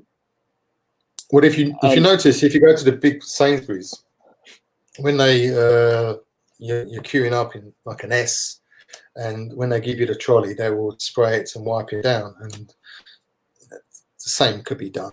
If someone goes into a motorhome, they'll only be touching handles, and you can spray down a worktop before somebody. Well, they could wear gloves anyway, couldn't they? They could wear gloves, but it's doable. It's a small additional job, and it's definitely doable. It's definitely doable. It's going to have to be doable because the vaccine's a long way off. So it's going to have to be, and it's a little bit of extra work, and that's fine. But as the actual social distancing is not an issue. The offering of gloves, you could even insist that they wear gloves, and that negates the need to clean the motorhome or caravan afterwards. When we do go back, we're still off, but when we do go back and we do collect something, we'll apologise that we can't shake their hands, and and everything's done in the distance. Payments are done by faster payment, instant bank transfer. It's we're lucky that we're in an industry where social distancing is not. I think what could have put the nail in the coffin really was if they'd have kept the motorhome tax, the new motorhome tax. Yeah, It was ridiculous. They won't bring that back, but No. at some point, me being pessimist again, at some point, businesses are going to have to pay for this bailout, for this what the government's done to keep the country going. We're going to have to pay for it. We are. And yeah. so, I mean, the tax was just a little bit too much. You don't mind the tax going up a little bit, but going up from 250 quid or whatever it was to about 2,100. Fiberglass all day long, Star Taylor. Fiberglass all day long.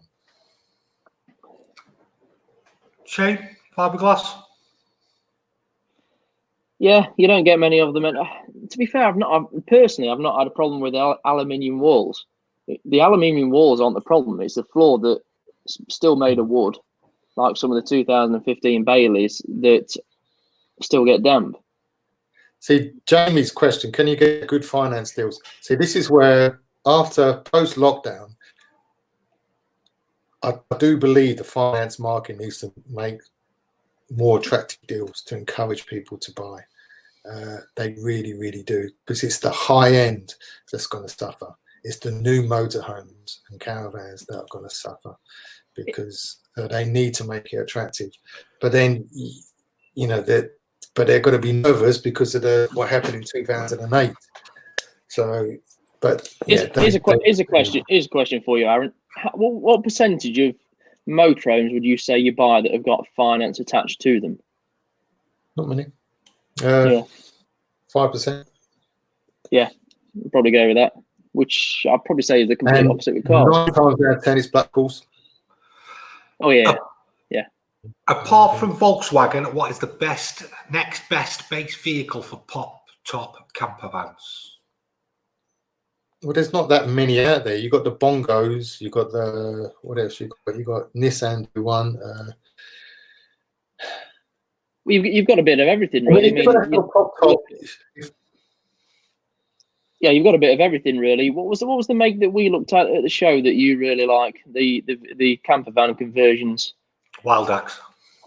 I mean, they do Mercedes, Ford, all sorts. I like the Fords.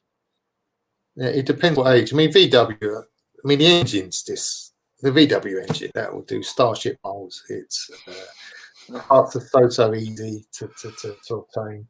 The Mazda Bongos, we've dealt with the Bongos in the past. They're not the best sellers, I'll be honest. They do sell, everything sells, but they do seem to stick around a little bit longer. And yeah. Leather versus fabric, what's your preference? Well, it's more comfortable. It's easier to clean leather, and it's more comfortable to sit on fabric. Yeah. And also, if you've got a very, very high-end motorhome, we're talking big A-class Frankia, Deathless, a lot of times they have leather, which is great until they get, 10 years old and it starts to crack, and then it looks really unsightly. And, you're not going to get that with the fabric. So it's, they're great, but... Customer motorhome, purchasing it virtual or conventional? That's up to the customer. If they've got trust in that dealer and they've purchased from that dealer before, then there's no reason why they can't buy something virtual. But the vast majority of people would like to view first, and at the moment, that's not allowed. We can deliver a motorhome to you, we can deliver a caravan to you, but you physically coming into a dealer's showroom to view, that's not essential at the moment. So see, we'll come back to Mark in a second, but the next one, which Prim said, Coronavirus only lives on material for so long, and you take precautions, social distancing, PPE, and, for example, changing clothes when you come into work. Now, at the moment, you're only allowed to deliver a car, right? So you've got to have somebody driving that car or motorhome to the customer's house. Now, I'm sure I read something the other day where you can clean coronavirus only lasts on the worst services for about 3-4 days. There's no reason you couldn't clean that motorhome or car a week before. You could have it sat there waiting, sterilise the keys, hand the keys, go away. Go away and have a look in the vehicle. And that's why the lobbying to it will take click and collect a matter of minutes to sterilise the motorhome. You know, all the handles, anywhere, you spray it on, and that's it. You've seen those videos where when someone's washed their hands in a petri dish and they put their finger in it, and it just dispels, it just goes. So it's easily doable, and it is. Like I say, we're in this kind of industry that. What's it a tax? Wasn't the motorhome tax a directive from the EU? I might be wrong, but I think this was a bit of a rumour. I'm not entirely sure on that, though. I mean, especially the fact that the UK government's the one that stopped it. I would have thought it was UK based. I believe so. I might be wrong. All German high quality vans have aluminium.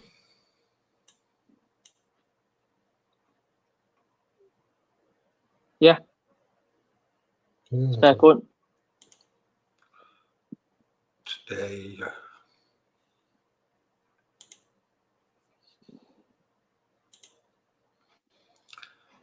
Ford have started to do some pop-ups. Yeah, I think Mercedes have started with one as well, the Marco Polo, which is their own brand of.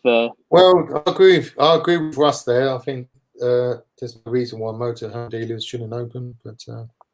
I'd rather go. You're going to see less people going into a motorhome dealer than you are into a superstore by a hell of a long way. No. Taz and Kim have gone for fabric. Oh, my China question was about motorhomes. Are we going to see a huge change? Yeah. Well, prior to this, probably, but now, I don't know, there may be a backlash. I don't know. You can only deliver on a trailer. That's not true. It's not true, actually, that, to be fair, John. If you have a look at the legislation on the 7th of April, it does say that you can. Basically, it's a guideline. And also, I think they updated it as well on the 22nd of April as well. So that's wrong. You know, you've got trade plates. There's no reason for you to stop. It's quite clear you're not on a jolly to the beach. Yeah. Thanks for doing the live chat. As a complete beginner, I am apprehensive but like to hire anything to put my mind at rest. Lee. That's a really, really good idea, because you know, when I was a retail outlet, people had these preconceived ideas what their ideal layout is. They wanted a fixed bed, they wanted this and that, and so many times they regretted it. You don't know what layout you want until you actually start using a motorhome. Because a lot of people they like the idea of a fixed bed that have missed the space, and so it's a great idea to hire first. It's expensive, it is expensive, but just a weekend somewhere where you think it's the kind of layout that you want. Now hire that vehicle, go away and see if it works for you, because they're big purchases, and if you're buying from a dealer, you know you're going to lose X amount the moment you drive it out to the forecourt. How can we help expand this channel? This will go down a storm with the larger motorhoming community on YouTube. Excellent, well done. Just subscribe to us. Just subscribe to us. That's the only way we can grow. Subscribe to us. I think the other way is obviously there's lots of forums out there, Facebook, and just generally share us. If you can share us. I mean, you can also. Could you not share this video chat as well? Put these on a forum so they get a taste of what you guys are about. Can be done. It just depends on what the admins think about it, whether it's promotion of some sort that they want on the page. But we'll see. I'll start. We've already thought about that. A product, are you? But anyway, that's. Thanks, Star. Shane, is that your 50k booster on eBay, and why is it so cheap? Why is it so cheap? Is it your? It is, yeah. I've just put one up. It's a Burst Lizio Harmony Line T690G, and I've got a bloody lovely van. And the reason I say that, it's got my favourite twin beds above a garage. Lots of storage space. Why is it so cheap? If we're going to sell one, we're going to price it competitively. Because you brought That's it. it. Right. I mean, it's only a 19 plate, and there's nothing to do with it. There's nothing to do on it. It's a 19 plate, and I think it's done about 1,800 miles. So, as far as we're concerned, there's nothing to be done. Wasn't Burster the manufacturer that to replace the windscreen would cost £12,000? Was it Burster? They did.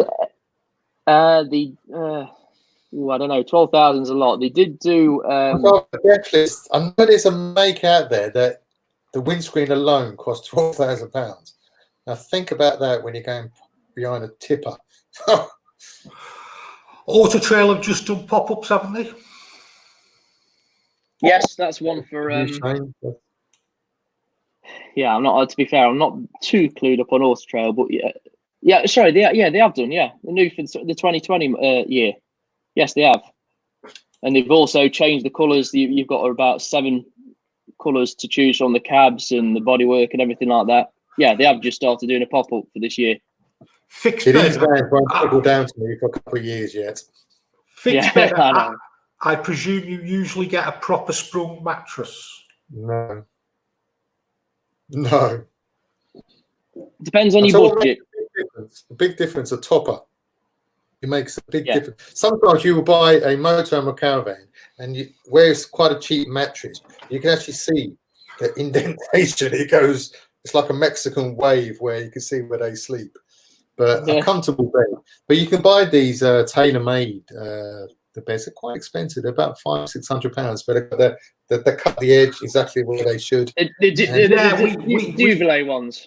We use a company that actually makes them, the memory foam ones, and they're round about £380-400. But even just a couple of inch topper just makes a massive difference, especially when we're talking about my favourite layout, the U-shaped lounge, because to make up the U-shaped lounge bed, you've got to fill the ridges where you're making up the cushions, and that topper that stops that. And going back to the question before about Tom.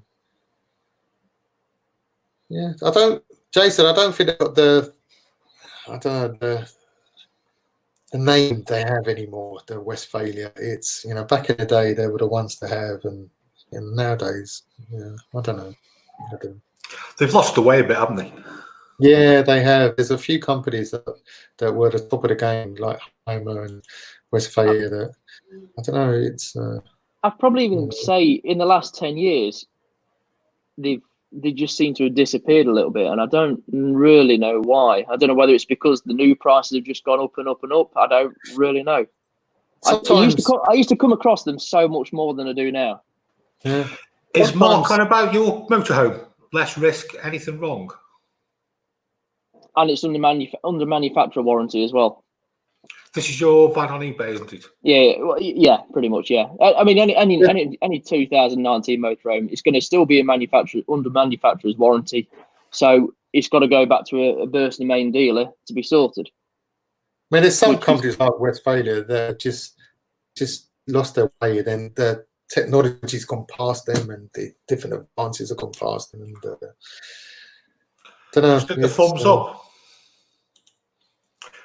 Forgive me, it's the Heimer range on pop-up tops, Campervans. You should know better than that to make a mistake like that. Jason. Yeah, they do one as well, yeah. Heimer do things like that, the Airs Rock and so on. The big electric one. It is coming. I think I actually think we're 10 years out before electric comes in, but it will. It's all down to the chassis builders, isn't it? No, it is, but it will come in. There will be a government deadline where it has to come in, and they'll have no choice. But yeah, they will. They will. And it's not such a bad thing.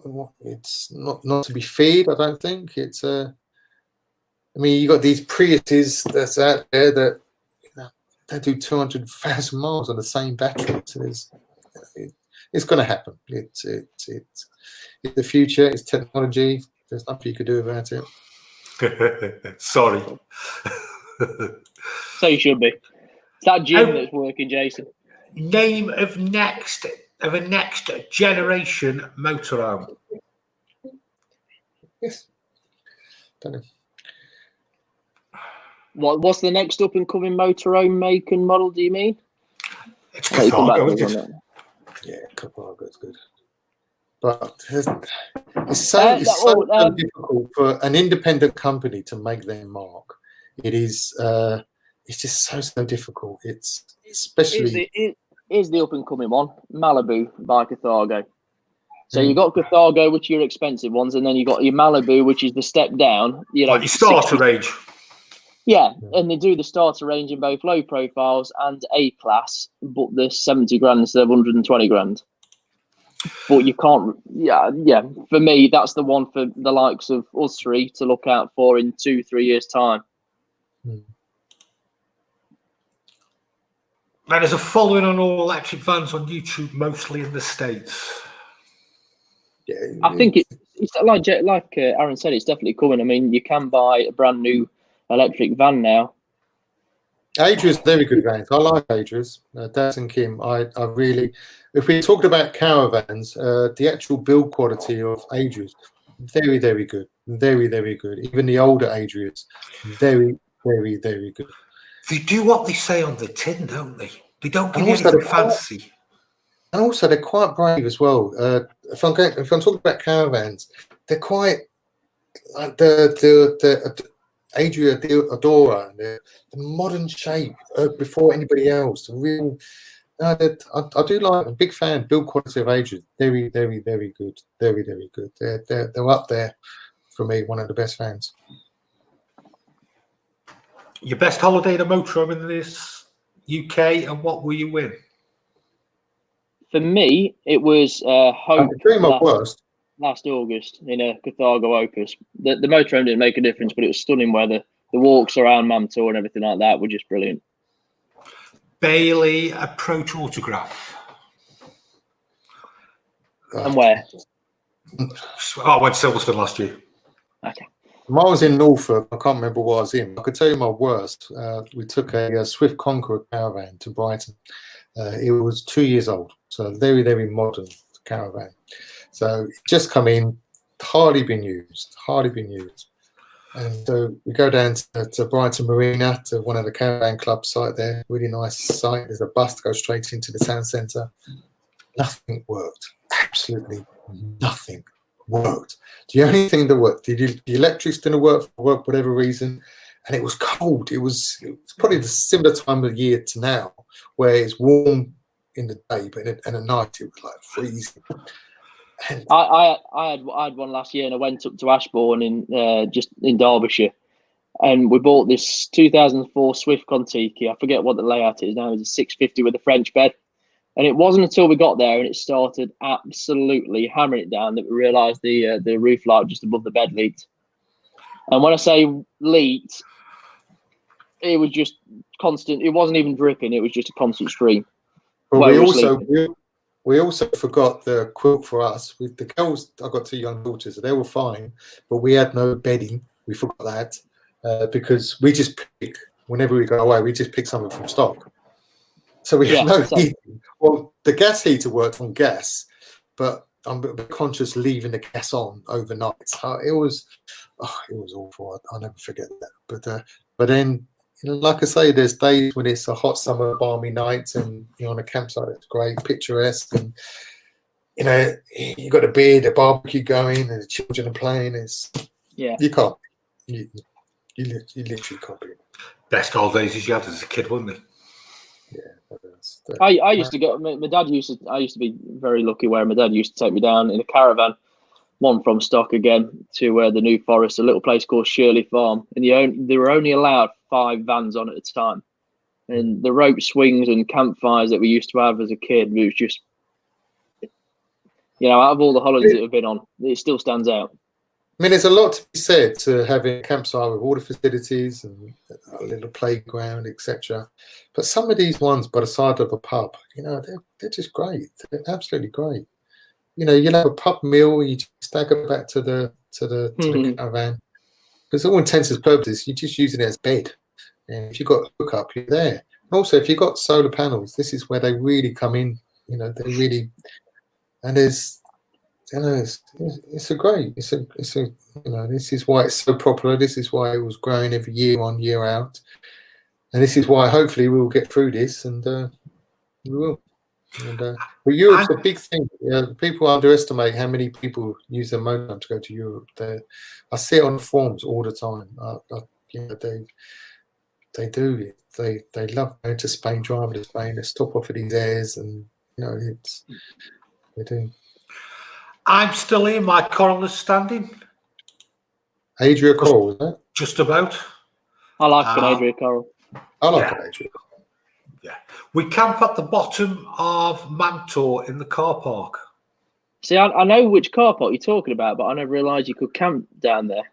Interested to know for next time. But I mean, the reason I like Hope on a bank holiday in August because they do a beer festival. I noticed quite a bit on the forums that where people used to be able to park, they can't now. The council, where people spoil it, they take advantage. You know, there will be lots and lots of motorhomes there. There'll be chairs out, and they just spoil it. And the council gets complaints from the residents, and they close it. That's happening a heck of a lot. And you know, so it's a few that spoil it for the most. And this is why people like going to Europe so much. Aventel DV, owned by the Chinese, got an all-electric van that does 120 miles on one charge, maybe less than 10 years for 400 or 500 miles plus. That's what it needs to do. It needs to be the £400-500 because you're stuck in a traffic jam, but you've got 30 miles left in your charge. What's going to happen? You're going to use it up in the traffic jam, and then you're just going to be broken down. And you know, it's just so they need. So, will you use it in the traffic jam if you're not moving anywhere? Well, you would because you're stop starting, aren't you?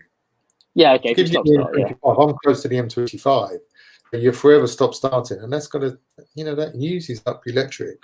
And if you're in a Friday afternoon traffic, you know, you think you got enough to get home, and you haven't. And you break. It's just, I don't know. I'm outside a pub. It's closed. Yeah. Hey, ASB. There's an electric one on Andrew Ditton's YouTube channel he test drove, but it was priced at €200,000. Yeah, I can remember seeing that one, to be fair. Or it might have been Alan Heath that put the one that I saw. That's a lot of money. They've got to bring that value down on the electric ones if it's going to be possible to buy. Well, there should be subsidy for the government would afford to encourage. But there will be a deadline. Government will set. I know they set a deadline, then they put it on, they put it forward. But at some point, they've got to stick to that deadline where everyone needs to be converted to electric cars. And there'd be exemption for classic cars and things like that. But it's coming. It's coming, and it's not necessarily a bad thing. I don't think it's a bad thing. We live in Hampshire, and it's easier to go to mainland Europe than it is for us to drive up to the lakes and the highlands, etc.